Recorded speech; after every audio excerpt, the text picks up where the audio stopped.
Arch Madness is here, and things are about to get nuts. So let's get into some Braves talk.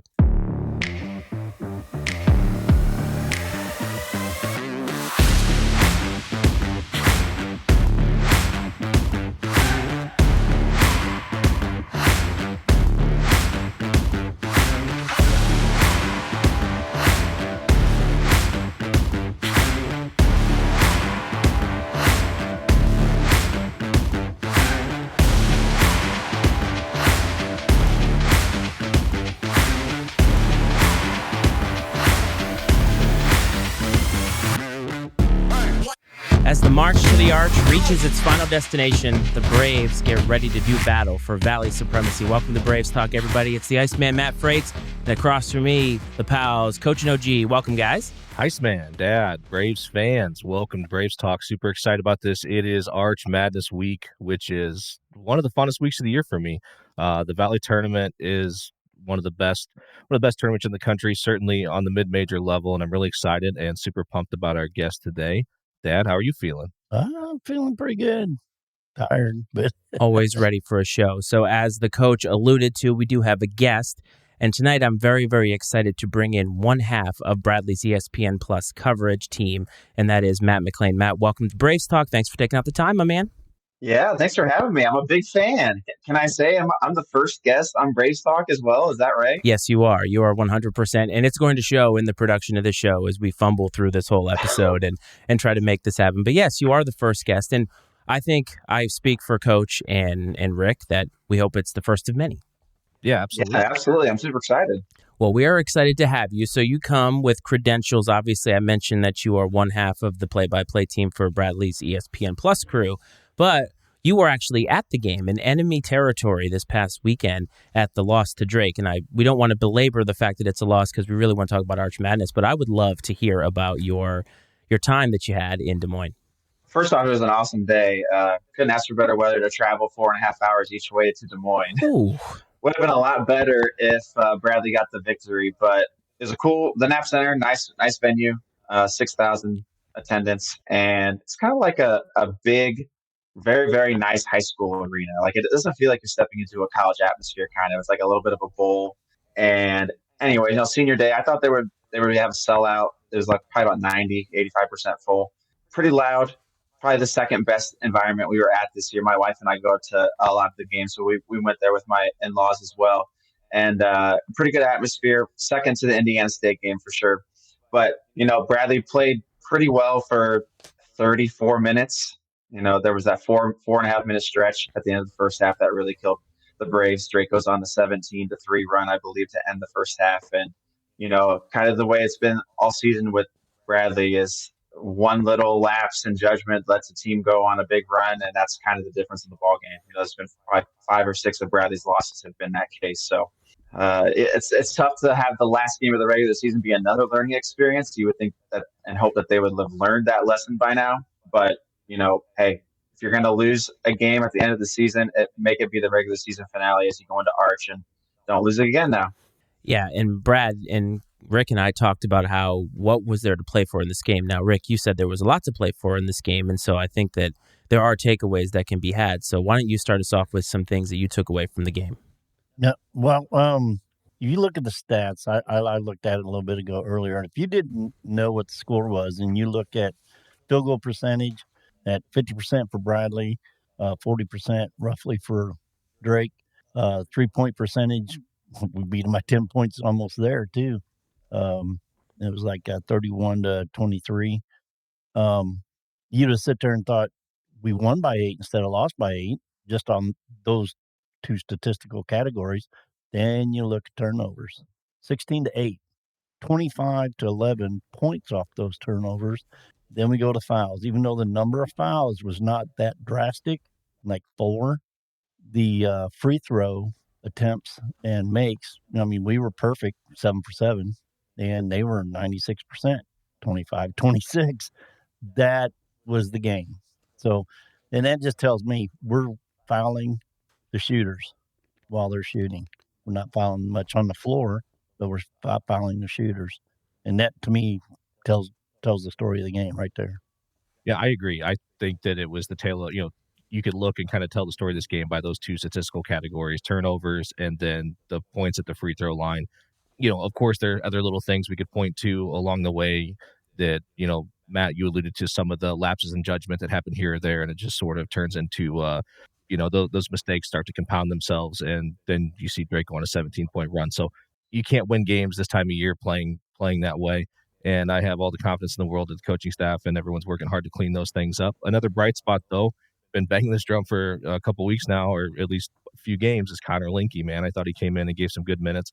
Obviously, there's still going to be still some room for improvement there. There's going to be a few instances where, it leaves you scratching your head, but you got to remember this guy hasn't played a lot of minutes, and the time he is giving us, it's been very productive, and it seems to get better and better each time out. So I'm excited to see what he's able to do for the team this weekend at the tournament. And, I thought he did a pretty darn good job on Brody, all things considered. And when it comes down to it, we got to look at, freaking Tucker DeVries is really, really good. And, I had text Matt on Sunday during the game because, me and my dad are sitting there watching it, and he's going off about how lucky. He's like, is there anybody that's luckier than Tucker DeVries? And I'm like, you mean, is there anyone who's better? I mean, because he's just really freaking good.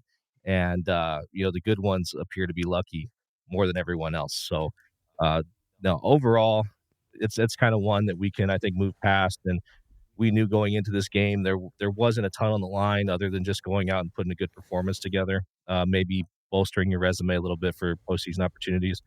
But overall, looking forward to next week. And we got old Tony Seghetti in there too. So what's up, Tony? Thanks for hopping in, man. Hey, Tony, I do have a question for you that you can ponder in the comments while we chat here. But is there a difference between Anthony Seghetti and Tony Seghetti? Are they different personas that you have? Because I was going to call you Anthony there, but definitely loved having you. That's the first time I think he's ever popped up in the show. So, Matt, you are making moves for us. We're left and right over here. We are going to be huge outside of the Powell household very, very shortly here. So, Matt, I have a question for you. So you're at the game, obviously, and you've been calling games now. You've worked in sports media for a while.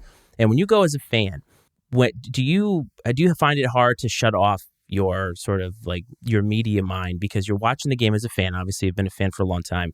And then you're watching the game. And is it hard for you to not, I don't want to say judge the play, but you're looking at it and you're thinking, God, like as much as I want to be excited here, my brain tells me that this is not going well. Is that hard for you?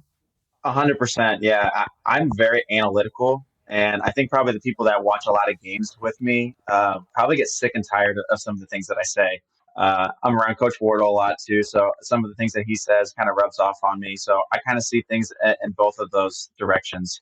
Even when I worked in TV for 5 years here in Peoria at WMBD as sports anchor and 2 years previous to that at WUK, like I was covering Bradley and Illinois State. So part of me was like, hey, I have to be unbiased. I'm a Bradley grad, grew up as a Bradley fan. My dad's been a season ticket holder for like 40 years.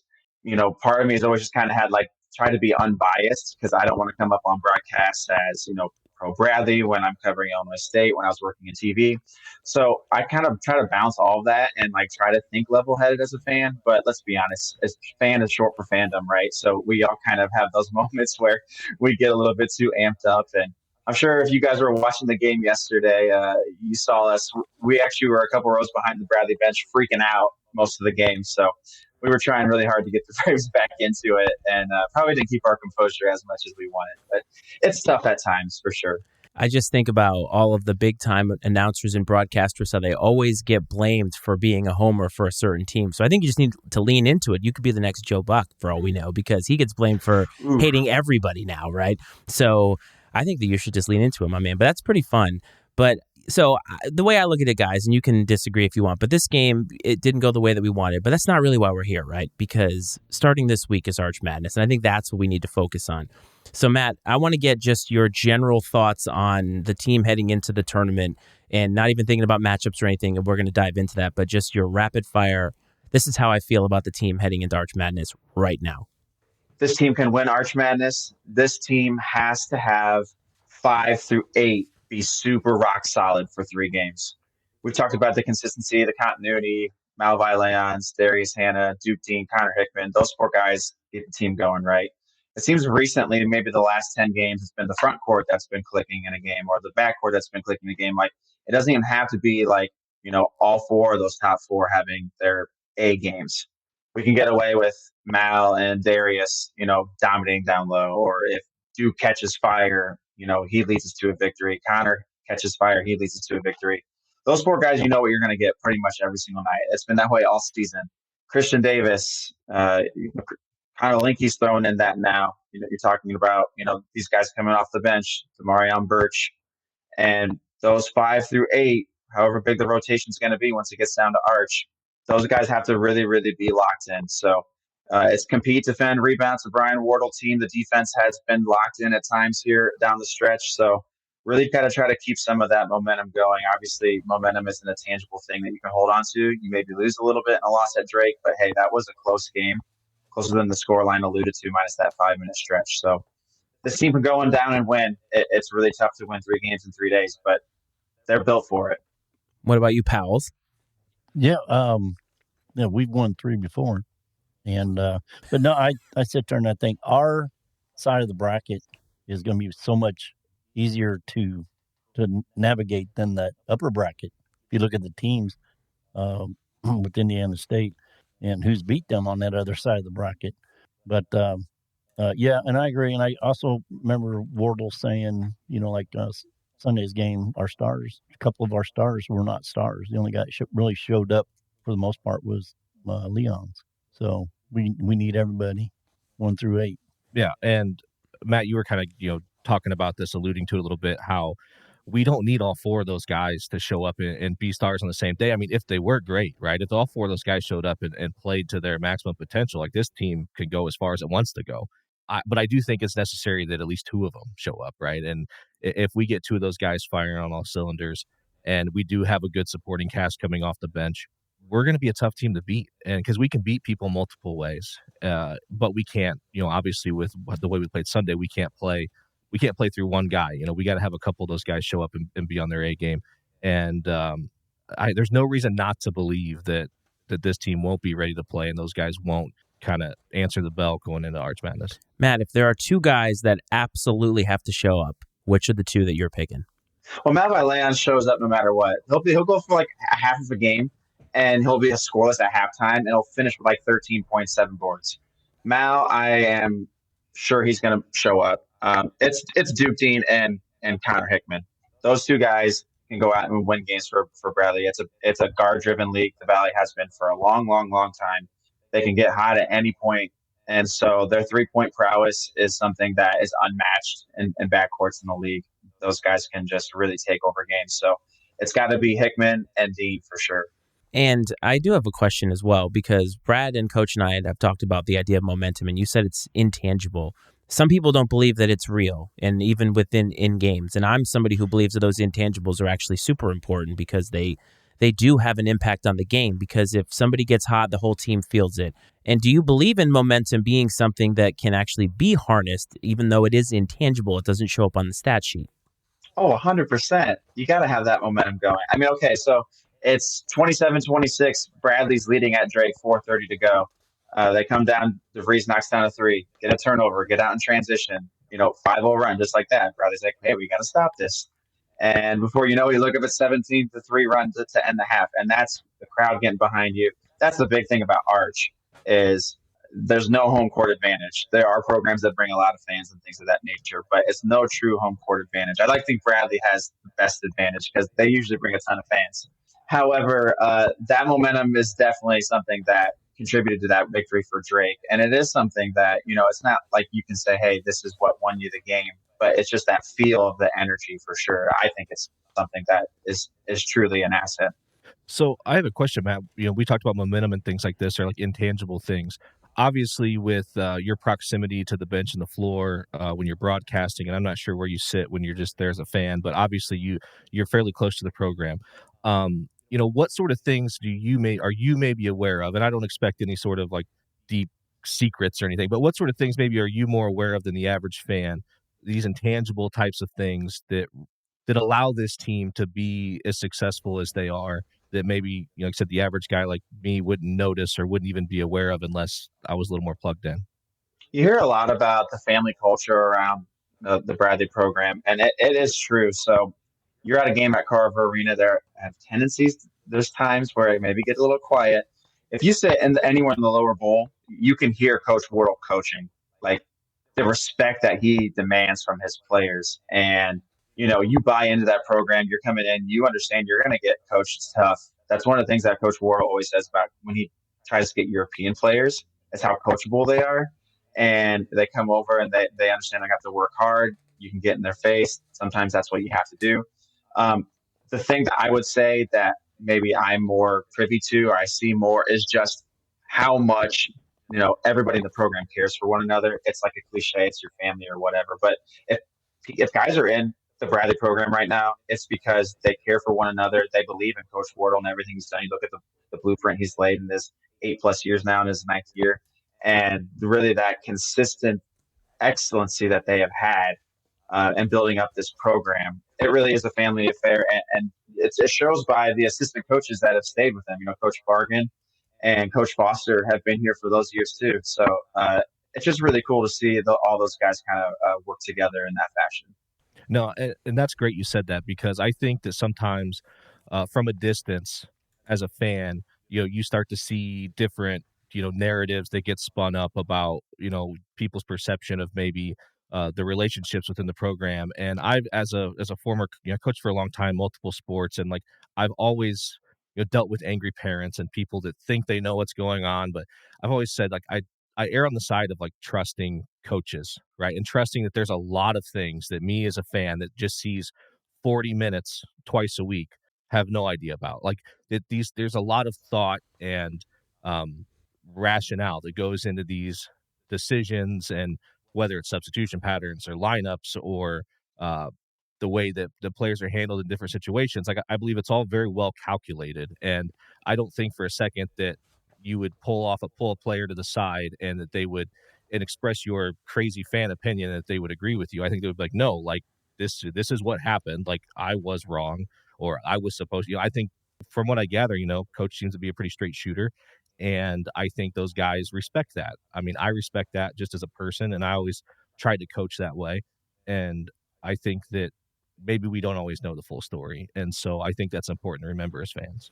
Coach Wardle coaches with his emotions on his sleeve. And if you go to a game and you have any questions about whether he is interested or not, you won't have it, because you can tell how committed he is and how passionate he is about it. So I would much prefer that than the opposite end of the spectrum, somebody who doesn't care at all, which maybe we had before. I recall when he was, playing in high school football. I remember one time he got me on the phone and, was saying Dad, he didn't have very good practice, that coach was yelling at him, kind of the biggest part of the time at practice and that. And my lesson to him at that time was, don't listen to the yell, listen to the words the coach is speaking in that yell, and that will take you where you need to go. And I think those were pretty good words to you at that time, wasn't it? I don't remember. I also, some of the words Yeah. that the coach said probably aren't appropriate for this family program that we have going on here. So maybe some things better left unsaid, if that's it. But guys, so Bradley's not playing, I think, until Friday. So Rick, you are the expert here. You have taken victory laps in the comments that not one person has said anything about to this point. So why don't you continue the victory laps, and why don't you break down the first round of Arch Madness for us? Yeah, of course no one's going to slam a winner. But yeah, I mean, I lost one game of my picks, which actually was fairly easy, but it had to be the Birds to lose the game. But the one game that I got a little pushback on was the Southern Illinois Northern Iowa game, which I picked Northern Iowa to win. And as it ends up, as I predicted, every seed in the tournament was exactly what I said it would be. Rick Stradamus here, folks. If he'll be taking bets next year as we get our own show FanDuel account, we could place some bets on these games. There you go. So I was going to bring you an award. It's For true. your picks. He was. I was going to bring you some donuts because I felt like they were very representative of your takes and opinions, because they are somewhat solid, but mostly soft and with a big hole in the middle. And I thought that was pretty indicative of some of your takes. That's a good one. Yeah. They don't call him the prognosticator for nothing, folks. So why don't we actually get to what we're here to talk about? And let's talk about the first round, Rick, because I know that you have scattered all these games. So give us a little bit of breakdown of the 3 games we can look forward to in the first round.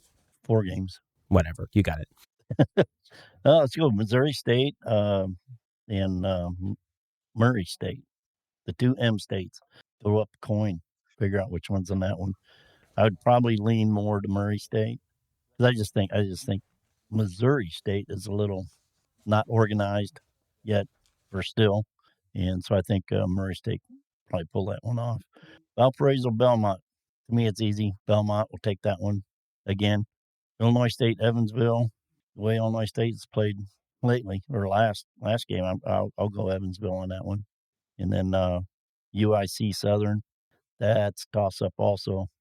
The way Southern's played, I think UIC has been coming on. I almost want to go UIC, but I think you got to go with Johnson and the defense. Go Southern on that game. Yeah, I think those we're gonna have some intriguing matchups in the first round, I think, and a lot of it comes down to, like you said, how you're playing right now. And I think you look at Belmont, like Belmont's playing their best basketball right now. Like that's a team that I wouldn't necessarily want to play, and I'm happy they're on the other side of the bracket at this point in time. Talking about the matchup that leads into the Braves, UIC and SIU. You may naturally say, well, of course I'd rather play UIC, like they're the 11 seed. We've got 2 W's against them this year, but that's a team that's playing pretty well right now that has nothing to lose at all. And they're going to be playing loose and go out there and just let it rip. And I think I would rather play. I think Southern's going to be a little tighter. And I think with Southern, like, what you're going to get. Truthfully, I feel better about the team that maybe we match up better against and that we know more about in SIU than I would about a on fire, like I said, carefree, nothing to lose UIC in that situation. That always you get those underdogs or those lower level teams, and they get a little hope or momentum, like we talked about, and I think they could be dangerous. And I would just prefer to avoid that situation in general. And I mean, let's be honest, it doesn't matter who comes out of that game. If we're who we think we are, we should take care of business. And Matt, I'm curious kind of what your perspective is, because you've called games with these teams, so you're maybe a little more knowledgeable about the ins and outs. Yeah, I don't think Bradley has a preference on who they play. They're just going to take whoever they come with. I know today in the weekly teleconference, Coach Wardle was like, "Hey, we're just going to do prep on the 2 games we played against UIC, the 2 games against Southern." I looked back at the games. The 2 wins that Bradley had over UIC. Dean and Hickman controlled the game in Chicago, and then it was Hannah and Leons controlling the game in Peoria. It's kind of one of those pick your poison moments. So they found ways to win against UIC both times. Obviously, Coach, as you mentioned, UIC has been playing really good basketball as of late. They just took Drake to triple overtime up in Chicago. So, they're playing with kind of, let's just go out there and play. We don't have anything to lose right now. And then Southern, they might be down a little bit since they got bounced from that 4 seed. So they might be a little bit hesitant, But hey, they got to go and win 4 games in 4 days. It's going to be extremely tough. And the games against Southern, obviously, Bradley had that huge come-from-behind victory, 23 points, the most in program history, down in Carbondale. It's a game that I think most Bradley fans will remember for a long time. I know I will. That was a crazy game.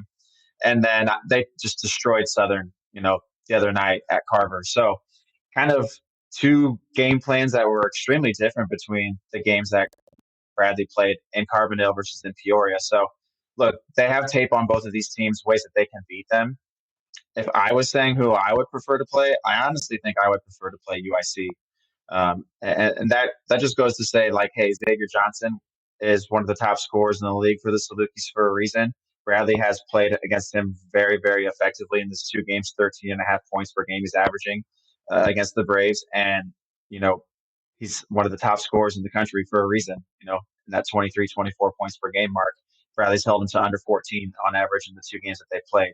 So, Bradley's got the reigning defensive player of the year, and Leon's some other really, really great guards up defensively as well, too. But Johnson is such a unique player that he's one of those guys who could pretty much win you a game single-handedly. It doesn't even have to be with points. It can be running the offense. So I think I would take my chance with UIC. If I was going to pick, I think Bradley can handle both of these squads, though. No, I think you're right. If we want to do what we're going to do, we got to take care of business. And this is a great question here. How much stock do you guys put into saying it's hard to beat a team 3 times? And Tony, thanks for that question. And I'll defer. Dad, I don't know if you want to take a crack at that one first. What you think of that saying that gets bounced around a lot this time of year? Yeah, for all the time I've been following Bradley, that kind of has been a solid case. Not always, but yeah, there is some truth that it's hard to beat a team 3 times. I mean, look at us against Indiana State. The 2 times, they beat us. We played Drake close in both games. The ending, final score doesn't necessarily show it, but we've showed reasons why. And we just cleaned some things up, and the Drake game Sunday, we win it by 8, 10 points or more. But yeah, it is going to be hard, and it's a do or die situation in St. Louis. No, you're right, Matt. I'm curious about your thoughts on that as well. It's a cliche, but it's something that holds true. You look at some of the teams that the situations in the past at previous Arch Madnesses, and you throw everything out the window. And when you've already played a team twice, like pretty much every team has in the Valley, obviously there's 2 teams in the league. You only play one at home and one on the road. So there's a few unique situations where that wouldn't be the case. But I think when you have beaten a team twice, let's strike that, reverse it. If you've lost to a team twice, you are way more motivated. And it's not really the same situation because last year Drake and Bradley split in the regular season. But just to kind of use it as a little bit of a microcosm, the championship game, the end of the regular season last year between Drake at Bradley, and Drake loses that game. Then they go into Arch. The 2 teams play each other again on Sunday, and Drake has way, way, way more motivation. So just using that, hey, the question that Tony asked, how much stock do you guys put into saying it's hard to beat a team 3 times? It's hard to beat a team 2 out of 3 times, let alone 3 out of 3. So even more motivated if you have been the team that's lost twice to a squad already, and you get that third chance.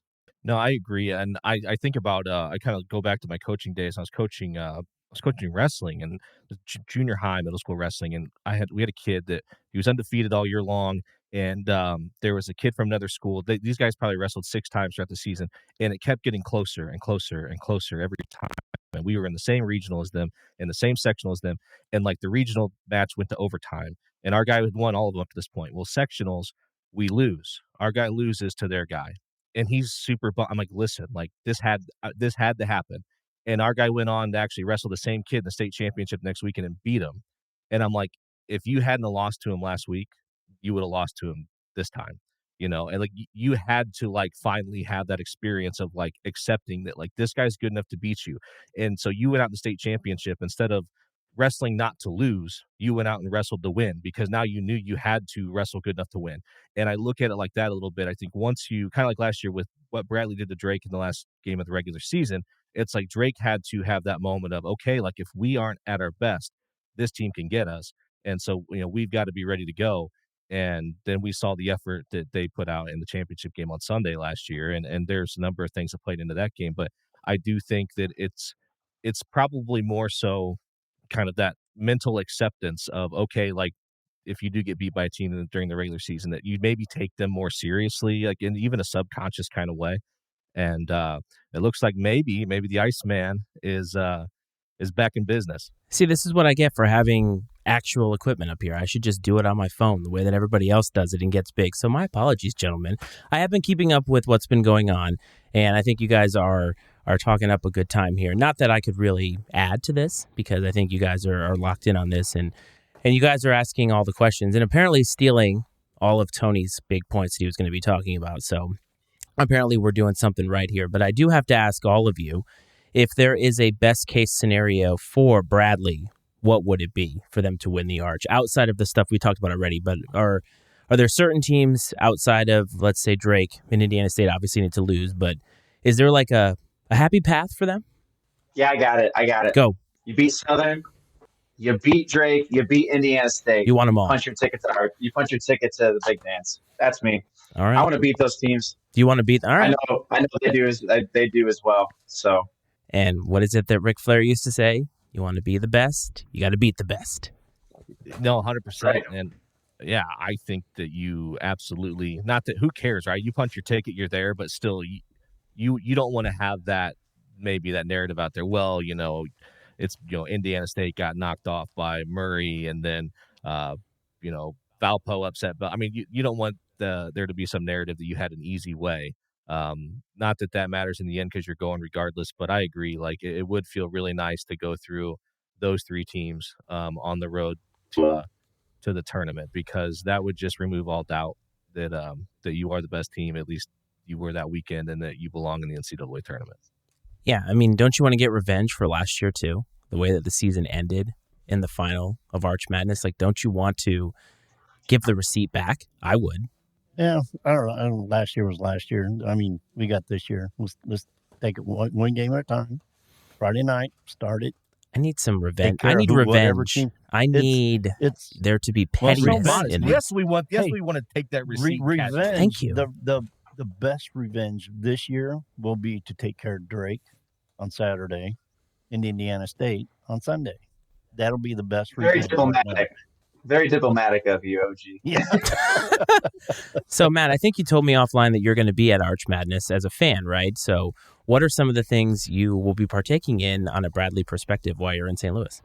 Oh, you got to go to Ballpark Village and enjoy that. Just going to all the games. We'll be at all the sessions. So just going and enjoying it, talking to people, talking to folks that you see from other programs, and just really enjoying it. Arch Madness is a special place. I know it's kind of a cliche, but St. Louis is a basketball haven. There's a ton of people who go who are neutral just to go and hang out that don't even support one of the Valley teams. And so it's just a great party, great coming together, and it really helps when you win. And Bradley's been in 3 championship games in the last 5 years, so they definitely have the squad that can do it again. It's just whether or not, and we haven't seen it too often this year. We kind of just alluded to it, but Bradley hasn't played many perfect games. And there's no such thing as a perfect game. But just playing 40 minutes of defense, no turnover, like limited to turnovers, and this team is going to have an amazing chance, an opportunity to win 3 games and punch their tickets. So just being a fan, going down and enjoying the atmosphere down at Enterprise Center, it's a great basketball venue. No, absolutely it is, and I'm hoping that maybe got some family conflicts that keep us from going down for all sessions, but hoping that possibly we can get down. Dad and I can get down maybe Saturday night for the semifinal, and hopefully Sunday for the championship would be awesome. So if we do, we'll make a stop at Ballpark Village for sure. Have a couple cold beverages and enjoy the weekend. But I tell you what, I'm really excited to. I'm gonna have to watch on TV, but see how hyped the Bradley crowd is at 8:30 on Friday night. Mostly a well lubricated Braves Nation in the Enterprise Center. Maybe some vodka Red Bulls or something, right? I don't know. Is that family friendly for this? Man, that brings back some college memories, let me tell you, and not necessarily good college memories. As my camera goes out again. Plus, college was like 20 years ago for me, so some of those memories are fading for other reasons. But I am looking forward to watching my very first Arch Madness and watching it from the perspective of somebody who has become almost in love with this fan base and this team over the last month. I mean, we've only been doing this podcast now a month, and so far a lot has happened. And I know personally, even though I went to Virginia Tech and I'll always love my Hokies, this has become sort of like a second home for me. So I'm very, very excited to watch Arch Madness and see how things go, and to text with Brad about all of the ridiculous things that his dad is saying sitting next to him in the chair or at the arena. Matt, you are on here. I got one thing to say. Of course. Go ahead. I have to go back to it because my comment yesterday with about DeVries, you got to keep in mind this was right after he took a shot. Now I don't have a problem because I got to stop that. I don't have a problem with someone that's squared up to the basket, defenders coming at him, but he had a defender on him. He turns his body not even 3/4, wasn't even squared up, and just heaves it, and it's nothing but net. There's luck in them shots like that. I don't care who you are, but I see that all the time. So, but I always say, man, some people are just so lucky. Maybe it's because I can't hit them. And I told him, we watched Anthony Parker make a lot of threes like that coming around screens back in the day. That turning his body in the air and putting them in. I said, I guess he must have been really lucky too. Hersey Hawkins, I think, was probably even better than Anthony Parker in that. You know what those three guys all have in common? Like, they're studs, and they are all in offense, kind of pro style offenses where they're so good that the one player operates the entire offense for the whole team. Like DeVries is coming off of screens, and Yep. when you're with Leons or Hickman coming behind, and they have a backdoor cut off of it too. Like they run the same sets, but there's like 10 different things that they can do off it depending on defense. And Yep. no matter how you guard it, they're gonna have an open shot. And guess what? If they don't have an open shot, they're gonna give it to DeVries. He's gonna make a 25-foot fadeaway. You're like, well, hat tip. What can you do? Yeah. What's the old saying? Better to be lucky than good, folks. So, Matt, you are on here obviously as a Bradley fan, but I know that you're very passionate about some other things. So I wanted to give you the floor, being our first guest, to be able to speak to some of these things and go as deep as you'd like. So the floor is yours to talk about some of the things that you're passionate about other than Bradley basketball. Oh, we're going to get philosophical. Sure. The OG does it all the time. I don't know, man. I wasn't prepared for that one. All right. I love spending time with family and friends. I love playing poker. I love Pokemon. I'm like a 90s kid at heart, so Pokemon's my thing. And, we travel a lot. We like to go to Disney. We're big Disney people. So my wife, Jamie, and I know Jamie's watching. She told me not to shout her out, but I have to. We love traveling around. So, yeah, that's pretty much it. I worked in a industry that, oh, there she is. That's her comment. She loves Arch. I worked in an industry previously to my job. Now I work in healthcare. That 7 years working in television. That's what I went to school for, is sports communications. And it was just very grueling. And so, a lot of hours, a lot of weekends, a lot of nights. And honestly, the last 2 years where I've worked for my healthcare job has just been really eye-opening to how most of the world operates, enjoying weekends and having free time. So I've really just been enjoying that and leaning into a little bit more of the fandom side of my Bradley basketball joy. Absolutely nothing wrong with that, right, guys? So listen, man, it's been fun having you on here. But before we get out of here, Coach, OG, do you have anything else that you'd like to either ask Matt or provide to our lovely audience tonight? Well, glad for everybody to come out. So many of the good questions, comments. Great for you to be here, Matt. Hope we can get together soon, maybe next week, talk about that deal with the Valley, and go from there. Nope, couldn't said it better. Thank you, everybody, again for the support, and it really does mean a lot, and it's a lot of fun getting to share the joy in this program with all of you, and hopefully we get to continue it here for the next couple of weeks. Really looking forward to that and all the excitement that comes with it, and really pumped about Arch Madness this weekend, and excited to see the team go out there and lay it all on the line. And there's nothing like March when it comes to college basketball, and Arch Madness does it better than anybody. And Matt, of course, to echo everyone else's sentiments, thank you very much for joining us. This was great, and do hope you could definitely come back in the future. Absolutely, I'd be happy to anytime. I do have one more thing, Matt. I see you're about to wrap up. Yes. Can I go with one more thing? The floor is yours. I told you I was super analytical. I had one more stat that I kind of want to talk about here real quick. Okay. So, OG, you were talking about free throws, and Matty Ice, you had mentioned, hey, you asked me, what's like one thing Bradley has to do really well? Free throws.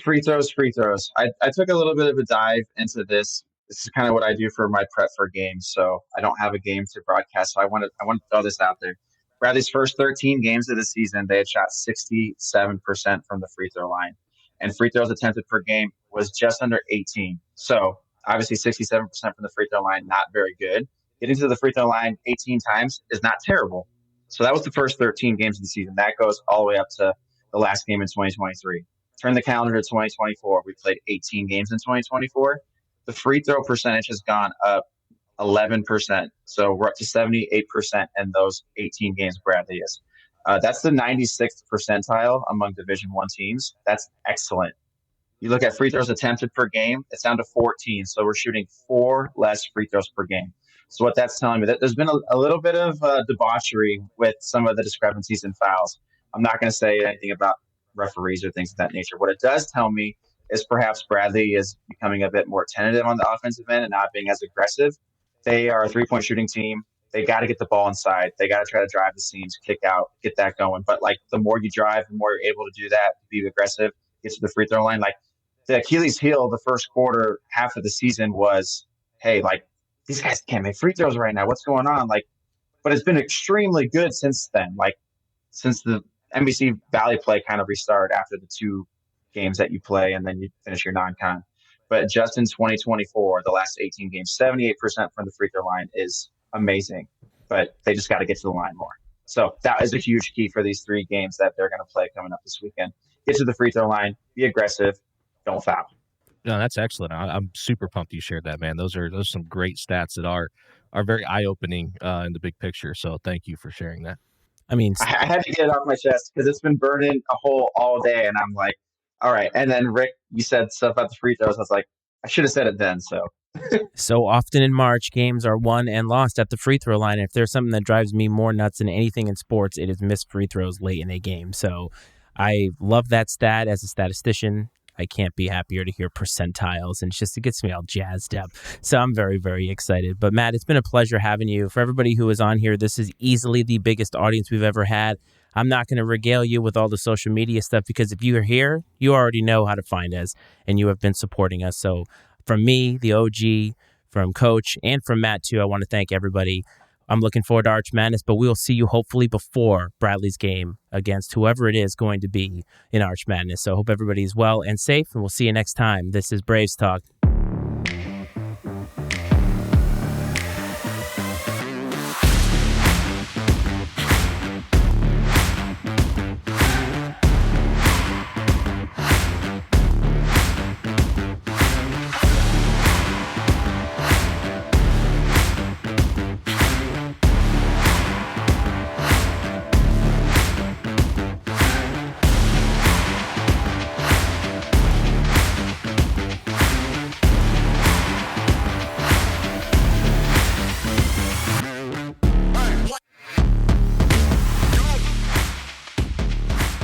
The opinions and viewpoints expressed on I&C Sports are those of Matt Freites, Brad Powell, and their guests, and not necessarily those of the Matty Ice Media Network.